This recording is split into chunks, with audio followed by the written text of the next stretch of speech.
कैलास राणा शिवचंद्र मौळी, फणींद्र माथा मुकुटी झळाळी, कारुण्य सिंधू भवदुःखहारी, तुझविन शंभो मज कोण तारी. तुम्हा सर्वांना महाशिवरात्रीच्या हार्दिक शुभेच्छा.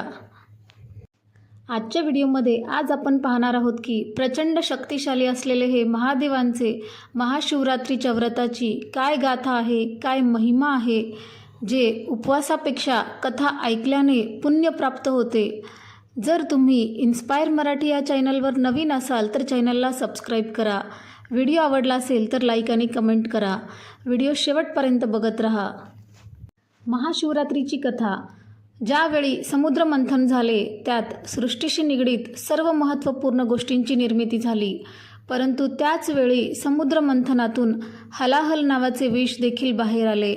या विषात ब्रह्मांडाला नष्ट करण्याची ताकद होती आणि या विषाला नष्ट करण्याची क्षमता केवळ भगवान शिवांमध्येच होती. त्यामुळे त्यांनी हे हलाहल विष प्राशन करून ब्रह्मांडाला वाचवले. आणि पण विष प्राशन केल्यामुळे त्यांचा कंठ निळा झाला आणि संपूर्ण देहाचा दाह होत होता. वैद्यांनी भगवान शिवांना संपूर्ण रात्र जागून काढण्याचा उपाय सांगितला. सर्व देवांनी भगवान शिवांना बरे वाटावे म्हणून रात्रभर गायन नृत्याची व्यवस्था केली. सकाळी महादेवांनी सर्वांना आशीर्वाद दिला आणि या संपूर्ण घटक्रमामुळे सृष्टी वाचली. म्हणून या दिवसाला महाशिवरात्री असे म्हटले जाते. अंगाच्या होत असलेल्या दाहामुळे भगवान शिवांनी या दिवशी तांडव नृत्य देखील केले होते. महाशिवरात्री या दिवशी भाविक संपूर्ण दिवस उपवास करतात.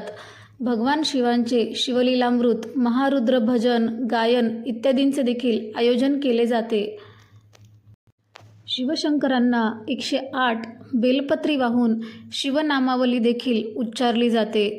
तसेच काटेधोत्र्याचे फूल आणि फळ हे भगवान शंकराला वाहण्याची आपली परंपरा आहे, कारण ते भगवान शिवशंकरांना खूप प्रिय आहेत.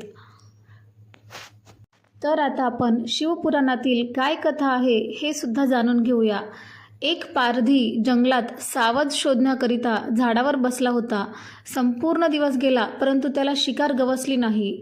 सायंकाळी हरणांचा एक कळप तेथे पाणी पिण्याकरिता आला होता आणि पारधी बाण सोडणार तेवढ्यात त्यातील एक हरिण पुढे येऊन पारध्याला म्हणाले, हे पारध्या, तू बाण सोडणार आणि आमची शिकार करणार हे अटळ आहे, परंतु मी तुला एक विनंती करते. मला माझ्या कुटुंबाला एकदा भेटून येऊ दे. माझी कर्तव्य मला पार पाडून येऊ दे. हरणाने वचन दिल्याने पारध्याने त्यांची विनंती मान्य केली आणि दूरवरून मंदिरातील घंटांचे आवाज येत होते. ओम नमः शिवाय कानावर येत होते. पारधी ज्या झाडावर बसला होता ते झाड बेलाचे होते. सहज चाळा म्हणून एक एक पान तो खाली टाकत होता आणि त्याच झाडाखाली असलेल्या शिवपिंडीवर ती बेलाची पाने पडत होती. नकळत का होईना ते पारध्याच्या हातून शिव उपासना घडली. हरिण परत आल्यानंतर त्याने पारध्याला म्हटले की आता मला मार, मी माझे संकट प्रमुख असल्याचे कर्तव्य बजावून आलो आहे. तेव्हा लगेच हरणी पुढे आली आणि तिने म्हटलं, त्यांना नको, मला मार. त्वरित हरणाची लहान पिल्लं पुढे आली आणि म्हणाली, आईला नको, आम्हाला मार, आम्हाला आमचे पुत्रधर्माचे कर्तव्य पार पाडू दे. हे पाहता पारध्याच्या मनात विचार आला, हे प्राणी मात्र असून देखील आपापल्या कर्तव्याला चुकत नाहीत, तर मी माझा मानवधर्म दयाधर्म का सोडू. त्याने सर्वांना जीवदान दिले.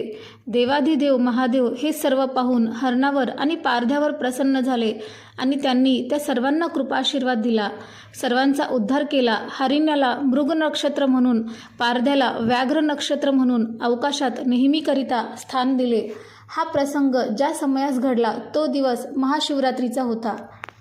एकदा पार्वतीने परमेश्वर शिवशंकरांना विचारले, असे कोणते श्रेष्ठ तसेच सरळ व्रत पूजन आहे ज्यामुळे मृत्यूलोकात देखील प्राण्यांना तुमची कृपा प्राप्त होईल. उत्तरा देखील शंकराने पार्वतीला शिवरात्रीच्या व्रताची कथा सांगितली. एका गावात एक शिकारी राहत होता. मुक्या जनावरांची हत्या करून तो आपल्या कुटुंबाचे पालन करीत होता. तो सावकाराचा कर्जदार होता. त्याने त्याचे कर्ज वेळेवर चुकवले नव्हते. त्यामुळे संतापून सावकाराने शिकारीला शिवमठात कैदी बनवले. योगायोगाने त्याच दिवशी शिवरात्र होती. शिकारी ध्यानमग्न होऊन शिवासंबंधित धार्मिक गोष्टी ऐकत राहिला.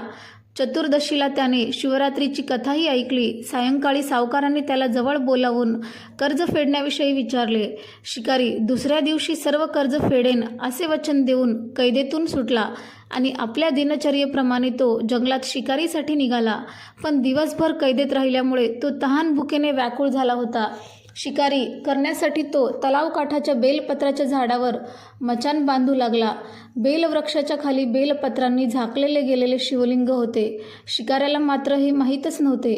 मचाण बनविता त्याने ज्या फांद्या तोडल्या या योगायोगाने शिवलिंगांवर पडल्या आणि याप्रमाणे दिवसभर उपाशी असलेल्या शिकाऱ्याचे व्रतही झाले.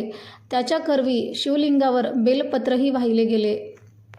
एका प्रहारानंतर एक गर्भिणी हरिणी तलावावर पाणी पिण्यासाठी पोहोचली. शिकाऱ्याने आपल्या धनुष्याने तिच्यावर नेम साधलाच. तो तितक्यात ती हरिणी बोलली, मी गर्भिणी आहे. तू एकाच वेळी 2 जीवांची हत्या करशील हे योग्य नाही. मी आपल्या पिलाला जन्म देऊन लवकरच तुझ्यासमोर येईल, तेव्हा तू मला मार. शिकाऱ्याने धनुष्य बाजूला ठेवले आणि हरिणी झाडाआड लुप्त झाली. काही वेळाने दुसरी हरिणी तेथे निघाली. शिकाऱ्याच्या आनंदाला पारावर उरला नाही. त्याने तिच्यावर नेम धरला. हे बघून त्या हरिणीने त्याला सांगितले की हे पारधी, मी एक कामातुर विरहणी आहे. आपल्या प्रियेच्या शोधात भटकत आहे. मी माझ्या पतीला भेटून लवकरच तुझ्याजवळ येईल. शिकाऱ्याने तिलाही जाऊ दिले. 2दा शिकार हातातून गेल्यामुळे तो चिंतित झाला. तेवढ्यात एक हरिणी आपल्या पिलांसोबत तेथून निघाली.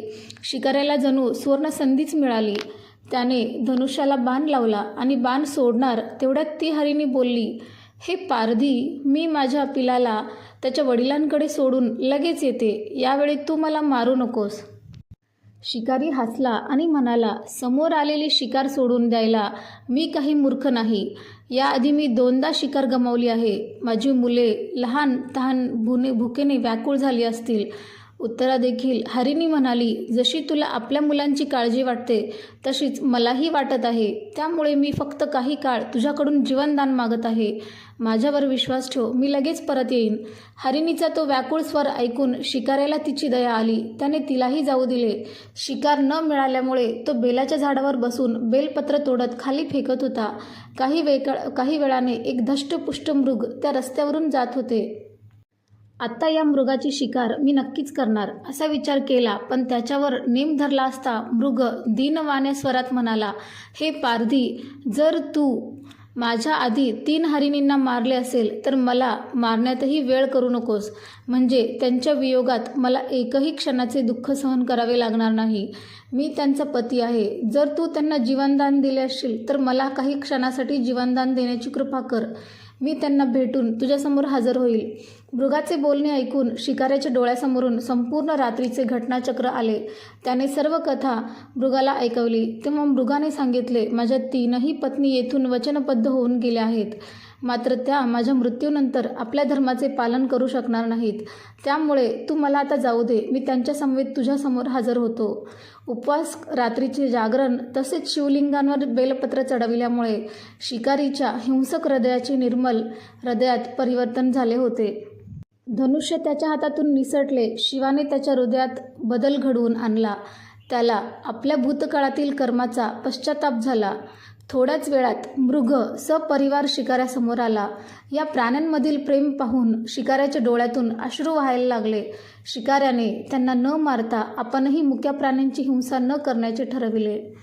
देवलोकातून समस्त देव ही घटना बघत होते. घटनेची परिणती झाल्याबरोबर देवदेवतांनी फुलांचा वर्षाव केला आणि शिकारी तसेच मृग परिवाराला मोक्षप्राप्ती मिळाली.